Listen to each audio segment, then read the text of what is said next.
Little Red Riding Hood. Once upon a time, there was a little girl who lived in a village near the forest.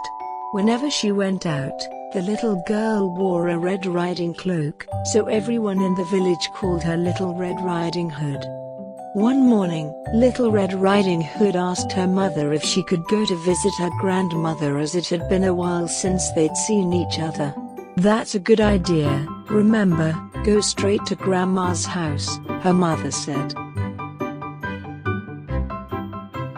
But when Little Red Riding Hood noticed some lovely flowers in the woods, she forgot her promise to her mother.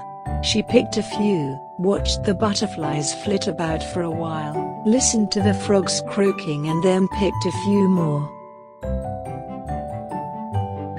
Suddenly, the wolf appeared beside her. "What are you doing out here, little girl?" the wolf asked in a voice as friendly as he could muster. "I'm on my way to see my grandma who lives through the forest, near the brook," Little Red Riding Hood replied. Then she realized how late she was and quickly excused herself, rushing down the path to her grandma's house. The wolf, in the meantime, took a shortcut. The wolf, a little out of breath from running, arrived at Grandma's and knocked lightly at the door. "Oh, thank goodness, dear. Come in, come in. I was worried sick that something had happened to you in the forest," said Grandma, thinking that the knock was her granddaughter. The wolf let himself in. Poor Granny did not have time to say another word, before the wolf gobbled her up. The wolf let out a satisfied burp, and then poked through Granny's wardrobe to find a nightgown that he liked. He added a frilly sleeping cap, and for good measure, dabbed some of Granny's perfume behind his pointy ears. A few minutes later, Red Riding Hood knocked on the door. The wolf jumped into bed and pulled the covers over his nose. "Who is it?" he called in a cackly voice. "It's me, Little Red Riding Hood." "Oh, how lovely. Do come in, my dear," croaked the wolf. When Little Red Riding Hood entered the little cottage, she could scarcely recognize her grandmother. "Grandmother, your voice sounds so odd. Is something the matter?"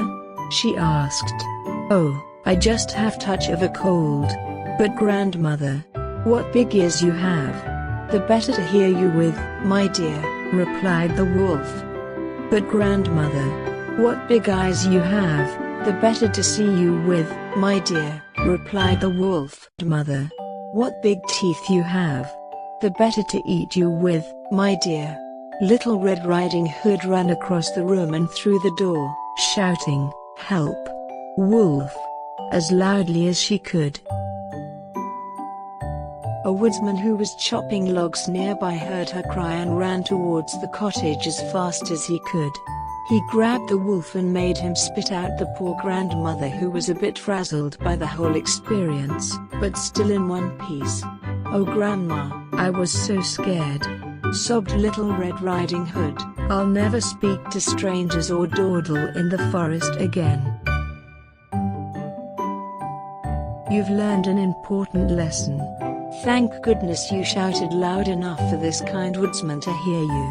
The woodsman knocked out the wolf and carried him deep into the forest, where he wouldn't bother people any longer. Little Red Riding Hood and her grandmother had a nice lunch and a long chat.